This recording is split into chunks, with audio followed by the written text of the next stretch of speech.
to myself again, but it's the only way. Good morning, welcome to NUFC Matters with me, Steve Wraith. Delighted to see I'm joined by Malcolm and by Gibbo.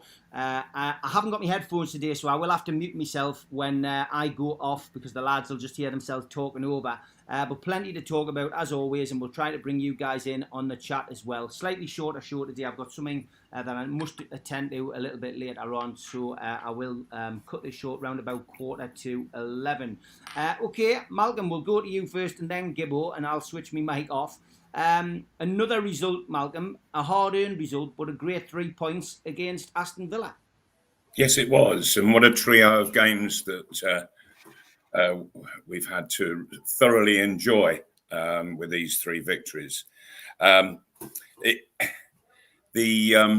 performance last, I thought, was it was hard worked. That Newcastle didn't really get into a full flow. If you have a look at over these last three games, all of the goals are coming pretty much from set pieces, and so Newcastle in open play, the game is a bit of a struggle for them. There's no real fluency yet. That's all to come, I'm sure. But the fact that they are and can score goals is such a change from earlier in the season, and I thought befittingly the lad from Brighton, he comes on to make his first full match for Newcastle. I thought he was absolutely terrific at the back, what a difference it made. We looked so much tighter and stronger. I think, Malcolm, we run out to local hero, don't we, the Dire Straits thing. And he's a local hero. He's the Geordie lad that went in 6'7" and was absolutely terrific. Dominated the back, and we haven't seen that for a while, Malcolm. A centre half that dominates. No, absolutely. We haven't. And you could see that that the Villa players that they weren't happy playing against him, whereas we've usually seen opposing forwards having a field day playing against our back line. What pleased me, but also, I was going to say that the two fullbacks, the fullback situation is so much better than we've seen. But it's sad news on Trippier, I have to say. Oh, it's an absolute body blow on Trippier. Coming on top of Callum Wilson, probably the two most influential players we've got. Nobody scores more goals than Wilson. Nobody gives as much commitment, big heart, ability, all the combination. Never mind the free kick ability of Trippier. And you know what pleased me, lads, was that last week, within 2 minutes, both sides of half-time, we lost both our fullbacks. Manquillo went off, and then at the beginning of the second half, Trippier went off. And we were 1-0 up, and we put in so much physical work in the first half. I thought we're going to get leggy, and I felt we did. But in the old days, guys, under Steve Bruce, we would have lost that game. When Trippier went off and Manquillo already off, we would have lost that game in the old days. We not only because of Byrne, and he was terrific, but because of the work of the whole team. We kept a clean sheet, and it's 3 on the trot.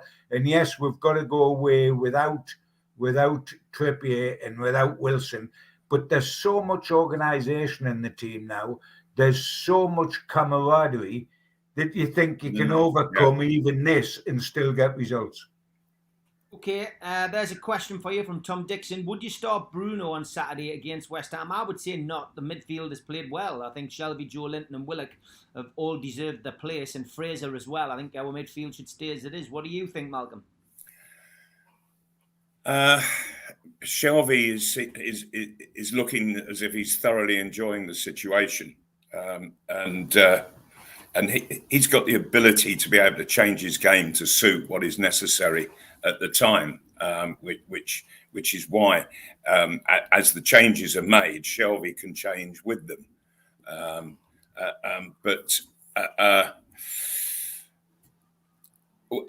I was surprised to see that Willock actually had 100% passing record. He didn't lose. He didn't misplace a solitary pass in the whole of the game. So well done him for that. That is quite a record. Joe Linton, everybody keeps telling me how much better he's playing. Certainly, I think that his control is a lot better. But twice he got into the box and just got completely flummoxed. And they were two really good chances that he had, and he just couldn't take them. At this level, you can't afford that in the side at all. When somebody gets into a scoring position, you have to take the chance. You have to get a shot on target. It's a golden rule for me.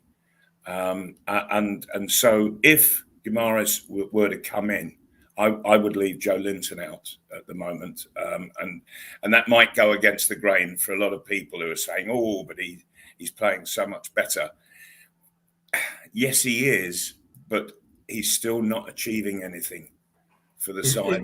Isn't it fascinating? I find it fascinating, guys, that we're having this conversation set up by Steve, which is totally correct, by the way. What happens with Bruno? What are we going to do with Bruno? And it's amazing. We've got a £40 million new signing that can't get into our midfield when Joe Linton's in there, when Willock is Joe Linton, was a failed centre forward, Willock, who has not scored a goal this season, and Shelvey, who was said couldn't get round the pitch. Yet all three are playing so well that Bruno is not an automatic. When January closed, Bruno was the biggest signing in terms of cash we had made in January. So you think he's a shoo-in. And by the way, and I don't mean there's any trouble, but I think he's getting well chuffed at not starting. He's like, when you've got a horse, then you've got him tight on the reins and he's dying to get his head and go flying across the field. I think Bruno's like that. He's looking at the manager and saying, "Listen, pal, you brought me in for £40 million and my backside's getting warm sitting on this seat. Let us get out there." Wonderful situation to be in, but it's fascinating, isn't it? And it shows how far we've come when we've got a £40 million midfielder who's a current Brazilian international, and he can't get in the team because of the form of Joe Linton, Willock, and Shelvey. Great. I mean, I'm all for that. I wish we had three centre forwards that was all scoring so many goals nobody could get in. But there we go. I'm looking at utopia. But it's lovely. But it is a problem. Problem's the wrong word to say, but it is something that Howe's going to have to look at, because and by the way, if winning means not changing the side, Bruno can sit there for the rest of the season on the touchline because we're getting the results.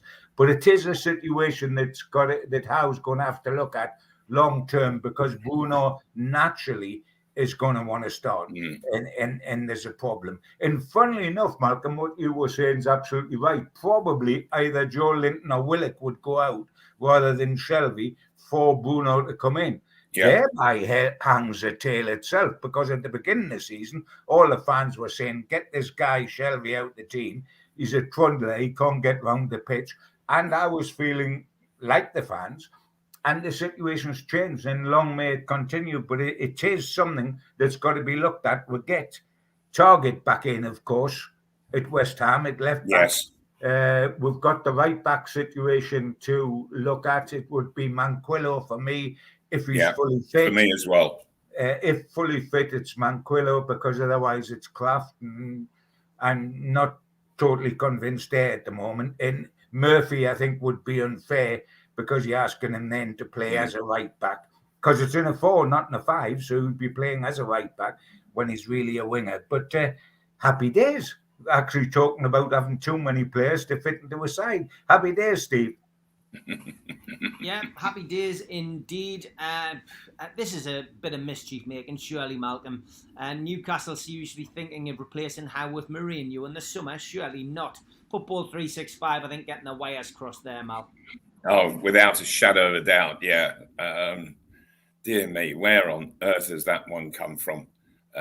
Having appointed Howe, and in all fairness, I think he's responded to the challenge that was given him, and responded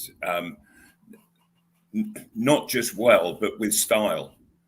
He's got the team playing. He's got people, as you were just saying, John, a moment ago, that those that were doing badly are suddenly now doing well.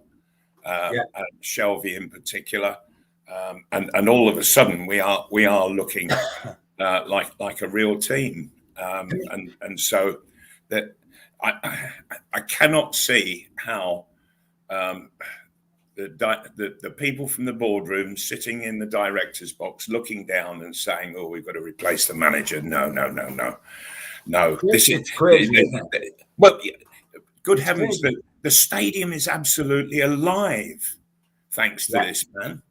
Well, you've got a young manager who's on the up, a young manager who's done it at Bournemouth. Come here, he's on the up. Newcastle's on the up. On the other side, you've got Jose Mourinho, who, when he first come to this country and was manager of Chelsea and labelled himself the special one, was quite good fun. He was full of life. He had great quips. He was good for a quote. He won titles on the field, etc. To me now, there's an absolute sourness about Jose, and he's killing clubs where he goes. Manchester United, he brought a sourness into the club. Spurs, he brought a sourness into the club. He's gone to Roma, and everything there's gone itty-bitty. And, I think he's the manager on the way down the side of the hill, where Howe's on the other side of the hill, on the way up. And the only way anybody, and I'm not talking about Newcastle, would take Jose Mourinho now is if you're starstruck by big names and you think, oh, here's a guy that's won this, it's in that and the other, in Spain and in Italy and in Chelsea. But those are yesterday's days. They're not today's days or tomorrow's day. And I don't think the board, with the feel-good factor they've got at the moment, Newcastle winning games, Eddie Howe handling himself brilliantly, that story's just absurd. I can't even believe there's a moment's truth in it. I'd be mortified if there was any truth in it, because it would be a backward step. Yes, absolutely. Okay, Tom Dixon says, Malcolm and John, what would your back four be against West Ham? Now, Manquillo is out for 2 weeks, chaps. So Trippier's out, as we know, for longer. Manquillo is out for a couple of weeks. Lascelles could return. He only had an illness. And obviously we had Shaw alongside Big Dan Burn, who made a fantastic debut. Rightly got man of the match. Obviously we've got the left back situation. We've got Target, as you've already said, will be making a return, we would imagine. Dummett was a fine deputy. But what do we do? I mean, do we rejig things? Do we play the cells alongside Dan Burn and have potentially a right back in Shaw? No. It's an interesting thought, because, I mean, the two shoe-ins are Burn and Target, aren't they? They're shoe-ins into the back four. They will play on the left side of the back four. It's only the right side, the right back and the right side in centre half, that's up for grabs. You haven't got a lot of choice outside of Kraft if you want to, with Manquillo not available, if you want to play an orthodox right back in a back four.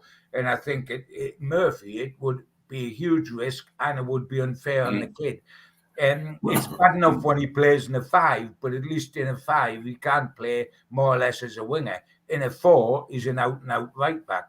So I think Kraft will get it, and then it's just a matter of whether he picks Lascelles or Shaw. And there's a reason for going with Shaw, because it's the team's got results, etc., etc. But that's probably the only position up for grabs, is the right side of the two centre halves. Yeah, I agree totally, John. Play Kraft at right back and Target at left back, and keep that centre half pairing.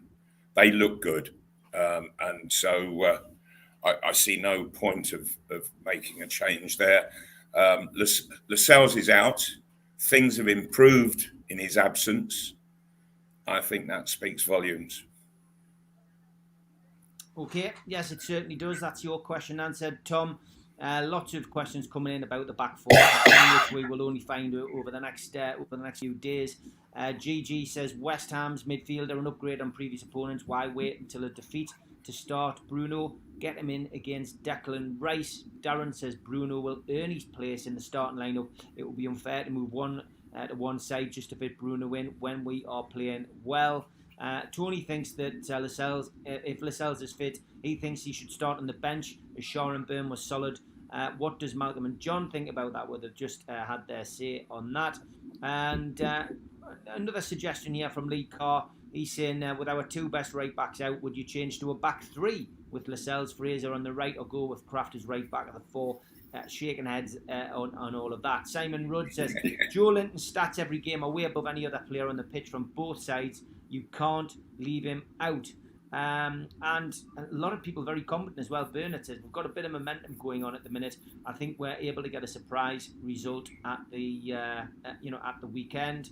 No chance Joe Linton gets dropped, says Matt Needs. And Alan Thompson says, I thought the midfield were immense on Sunday. What a change in Joe Ellington.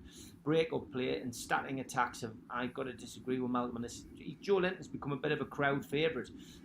What did you make of Willock then, Malcolm? Because we had the discussion in the Dog and Parrot after the game. I personally thought he had a really good game. It seems to have split the supporters on social media, though. Some thought he was awful. Others thought he was great. I thought he had a better game, and I think he's vastly becoming the player that we signed now. I would agree with you. Yes, a lot better. And what I saw in him against Aston Villa was that he's working hard to try to fit in with everybody,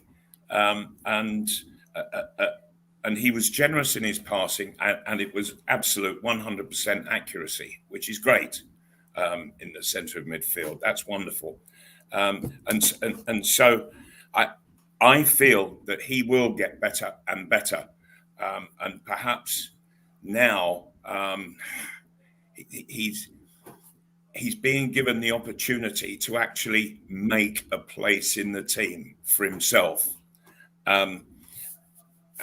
But if I can just go to Joe Linton for 1 second, I see people all writing in and saying, "Oh, Joe Linton, he's much better. He's terrific. And we can't drop him." There is one question I will ask all of you people: what is he achieving right now? What threat is he? Because I don't see any at all. I see no threat from him whatsoever. Yes, he's passing it about now. Yes, he runs about in midfield, knocking it here, knocking it there. Does he actually create a threat? And no, he doesn't. I see Willock causing a threat with the runs that he makes. And I see a threat coming from other people, from the fullback positions, from the centre halves when they go up for set pieces. I do not see a solitary threat coming from Joe Linton, whether he's inside the box or outside the box. Twice against Aston Villa, he was given possession in the penalty area, and he just fouled up each time. Didn't even get a shot off, and so my thoughts are, well, there's somebody else that could have got there, and somebody else might have finished. Willock in that position for a start would probably have got a finish in. Joe Linton isn't doing that at the moment. He looks good, but he's not achieving. Yeah, okay. Thoughts on the quality of the potential incomings as Botman and Carlos? This has got to disturb the greedy six. Yeah, there's plenty of noise, John, coming from those two players in particular, that they could be on the way to Newcastle in the summer. And the big six, of course, trying to reorganise the deck chairs on the ship again. They are I think it was the Chronicle reported the story that was in the Times yesterday about them trying to manipulate it so that there's only certain people can go to Europe, that kind of thing. It's crazy. We discussed it on the show last night, but yeah, I mean, it does look exciting, doesn't it? The further we get away from that bottom three and the more points we accrue over the season, it's potentially exciting summer ahead. Yeah, I think without a shadow of doubt, Steve. I mean, the great thing about the summer transfer window will be that we're safe. You know, by then you're safe.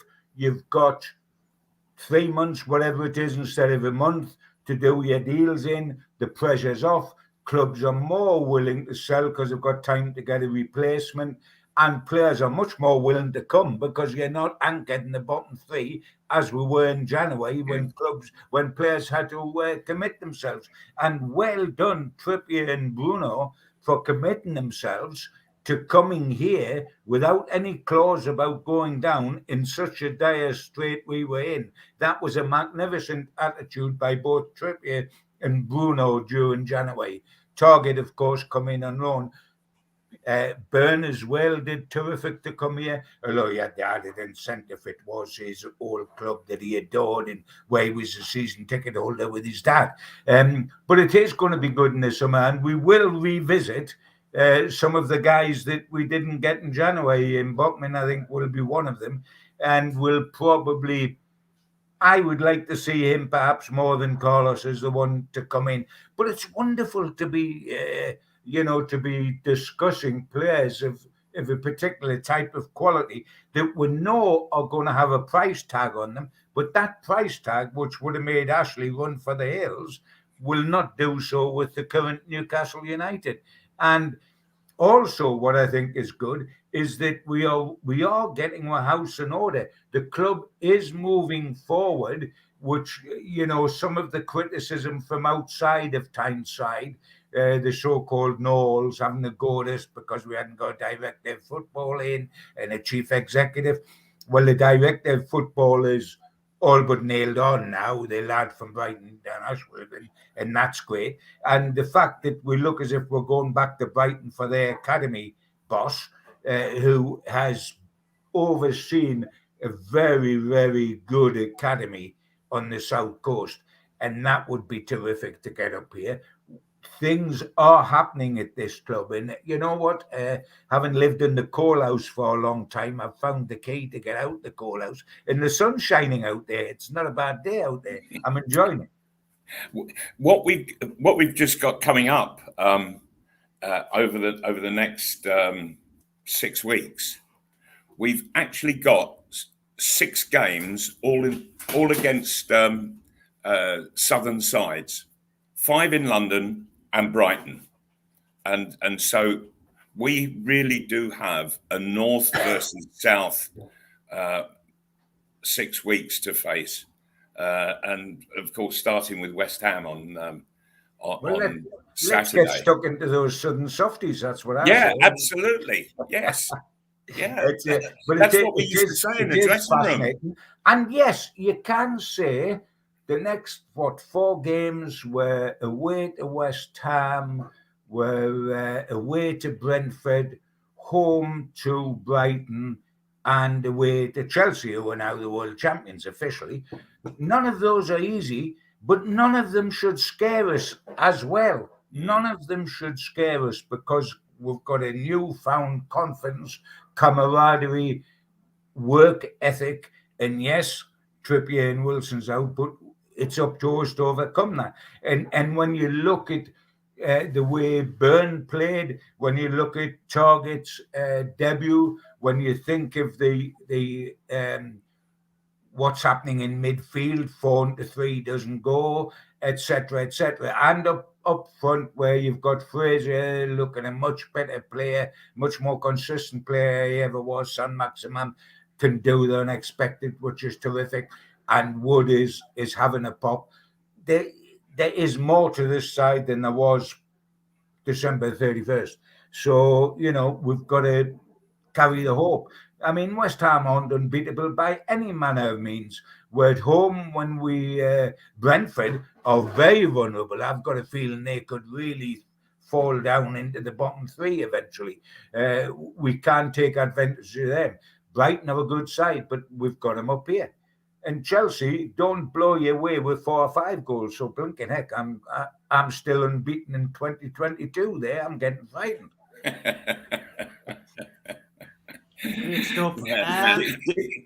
If you remember, at the very first game of last season was the opening game of the season was away at West Ham, and theirs was one of the worst Premiership performances I have ever seen. Newcastle won 2-0.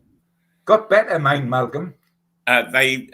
Well, you've got to pat David Moyes on the back, haven't you, for the incredible improvement that he's shown there, and they're now in the top 4, aren't they? Yeah. They've just dropped to 5. They've just dropped to 5 with Manchester United winning the other night. Of course, yes, yeah. But nevertheless, it's been a quite incredible turnaround on the part of Moyes and all of his players, and so it's going to be an interesting battle. Is Saturday, particularly in midfield. The people who are writing in, joining us, 1 or 2 of them have mentioned the interesting battle there's going to be in the middle of the park with Declan Rice. And he does 2 of their best players, Malcolm. 2 of their best players are Declan Rice, who was, is Champions League quality without a shadow of doubt, and Jared Bourne, who scored 7 in his last 7 games, breaking from midfield to finish. He's doing the Willock job for them, but he's on the run of the goal scoring run that Willock was on last season. So when you take them 2 against whatever we put out, our 3 that we've had, or Bruno in there, it's probably the area of the field where it's going to be won or lost. Yes, indeed. Having said that, Malcolm, I'm a great believer it's whichever side handles their current problems the best wins. Our current problem is being without Trippier and Wilson, and the body blow that is, and having to play long term without them, not for one match, but long term. We've got to get over that mental blockage and remember what we've been doing well. And so that's our problem to get over. Their problem to get over is the fact that while they've scraped together results, they haven't been playing well. Their performances in the last week of competition are hard, boys. It took Declan Rice to pull him out against a non-league side, Kidderminster Harriers, or they could have gone out the FA Cup. They just survived that through Declan Rice. They then had a narrow victory over Watford, who are no great shakes, and then they needed a last gasp goal to get a draw at Leicester. So their form is not good enough, which is one of their problems. And the other problem, of course, is the Kurt Zuma affair has been handled so badly that it's become a massive thing that mentally is going to bother them as well as everything else. So they've got that to overcome. We've got the 2 injuries to overcome. For me, it's which of the 2 sides handles the current situation best wins on Saturday. And hopefully that'll be us. Hopefully so. Hopefully so. There was one other thing I was going to just mention, and this from the Aston Villa game.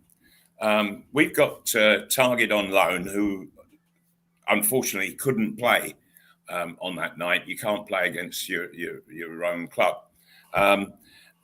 But I watched the left back that Aston Villa are playing in his place, and I would take Target any day of the week in the comparison between the 2 as left backs. It's funny you should say that, Malcolm, because when I looked at how Target played for us on his debut and looked at the situation, you thought, why did Gerrard feel he had to go out and buy a left back when he's got Target?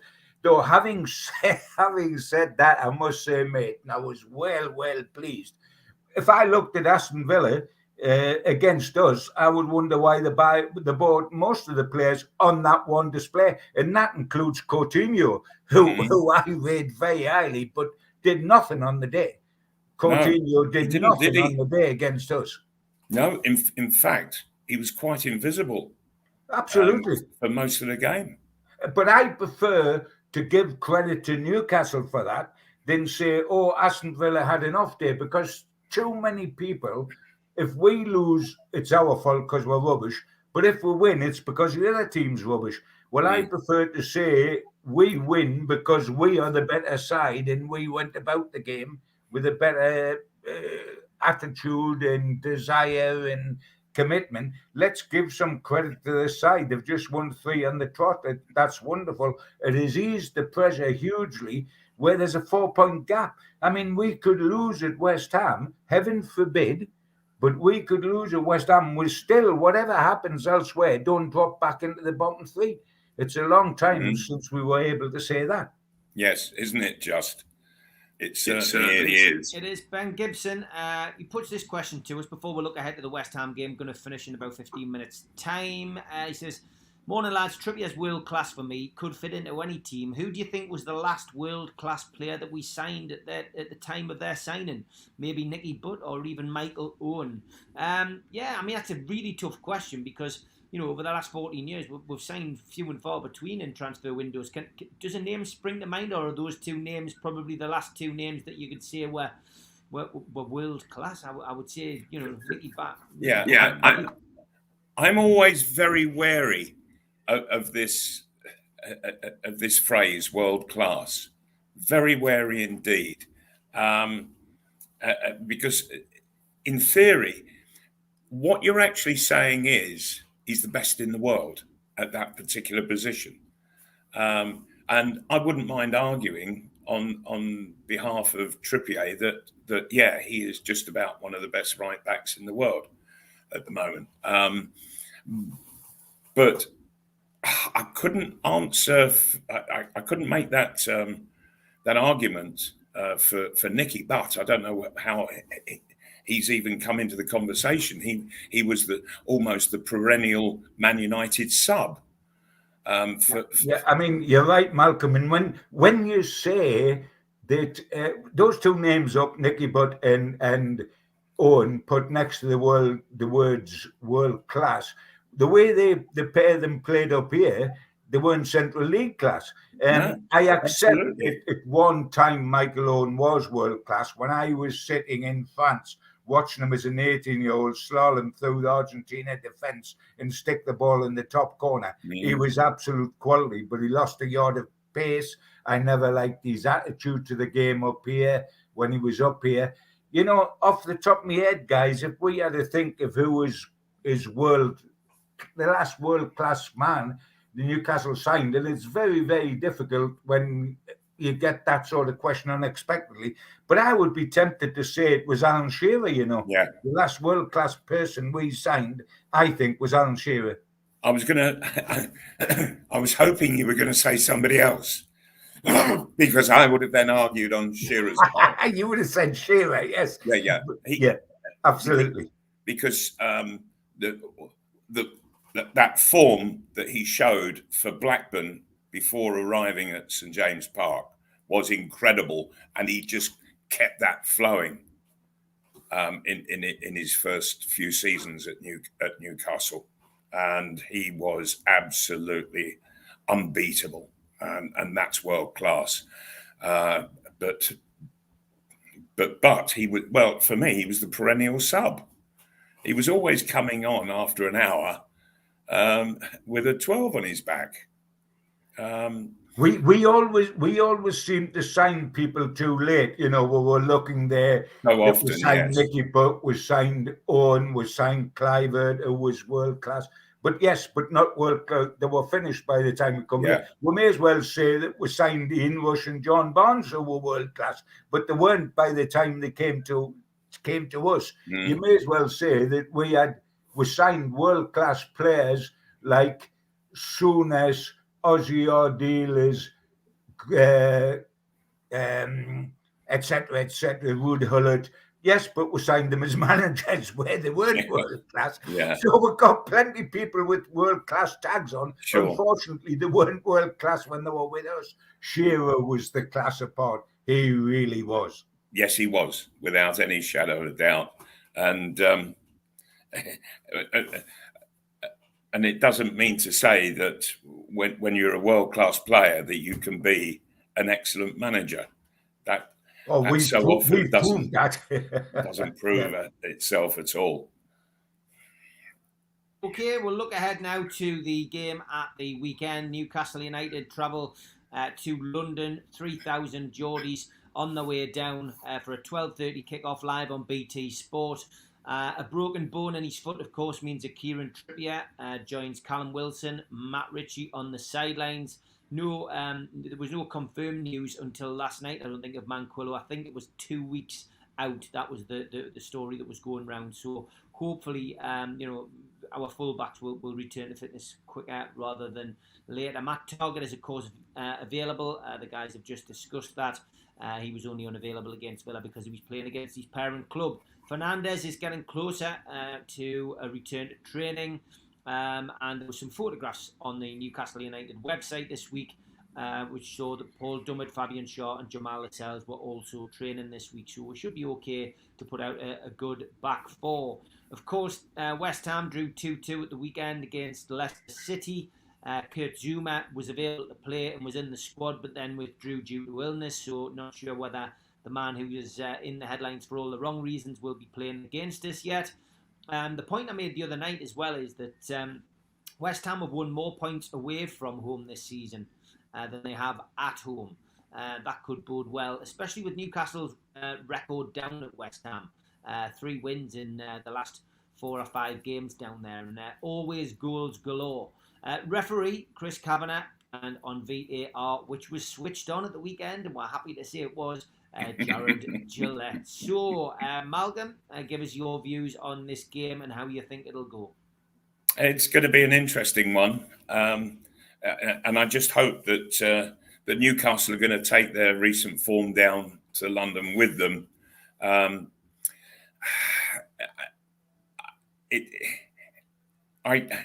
I personally will be happy come 12:30 on Saturday lunchtime to sit in front of the screen and be confident that Newcastle are going to put on a performance and are going to be a threat. Everything has changed around so now, and so yeah, I feel that the side should travel down there with a lot of confidence in themselves and get out there and play. And West Ham, they're a footballing side. They always have been. And so if you're going to beat them, you've got to out-football them. And we've got a lot of good players in the side playing well. So, get after them. It's going to be a very interesting midfield, I have to say, against Declan Rice. He is a terrific player, I have to say. Well, you know, we discussed earlier about Guimaraes, whether you put him in the side. Personally, I would, and say, go on,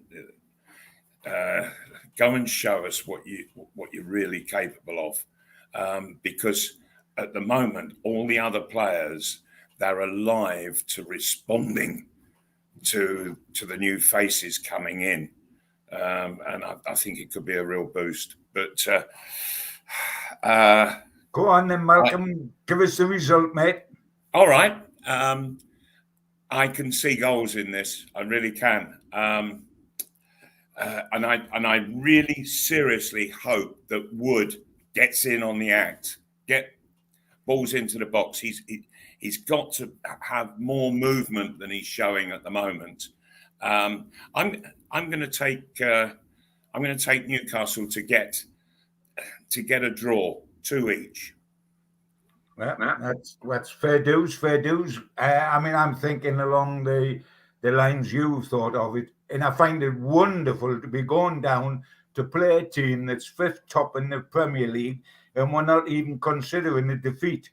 All we seem to do in the bad old days is saying, I don't fancy Newcastle this weekend, I don't fancy Newcastle this weekend, or they'll get slaughtered this weekend, etc., etc., etc. Starting from the bottom line, I don't think Newcastle will get beat. So therefore, you're going to get a draw or a win. Probably the only thing that makes me think, oh dear, should I really say a draw, is because we won 3 on the trot.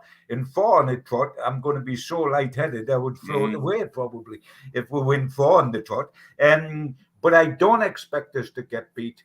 I could see it being 1-1, and I would possibly settle for it if I was guaranteed it now. But I would look Newcastle to nick it 2-1. Wow. We all. Positive. That's what we like to see. Okay, lads. Sorry that it's a shorter show today, but thanks for coming on and sharing your thoughts. I know it always goes down well on the NUFC Matters Forum. I will be back tomorrow with the 3 amigos at the 5:30 kickoff time with all your usual favourites. But for now, it's thanks to John, thanks to Malcolm. Have a great weekend. Take care, guys. Have a good weekend indeed. Thanks to all our sponsors. First up, Spider VPN for all your internet security. Google Spider VPN. They are the boys to trust. They come up at the top of the Google network search. Thanks also to skipsandbins.com. Telephone 0800 25 45 25 3. Email inquiries at skipsandbins.com. Website www.skipsandbins.com. Easy, contract free and pay as you go. Waste collection. Thanks also to L&G Family Funeral Directors 0191 389 7245. And to Garden of Healing Dispensary, CBD, hemp and cannabinoid specialists, www.thegohd.com. Thanks to Arcot Interiors, you can Google them and they come up at the top of the search list also. You can also find them on Heaton Road and they are currently hiring and looking for fitters. So contact Arcot Interiors if you are available to help them with that particular trade. qtechshop.co.uk are the makers of pool tables and snooker tables in Wallsend, Newcastle, and also the guys who run our website. Jab Signature, you can find them at jabsignature.co.uk. Thanks to Media Arts for all of our video editing. And thank you to newworkwear.com, the specialists in the supply and branding of clothing for the workplace, for providing me with my new jacket.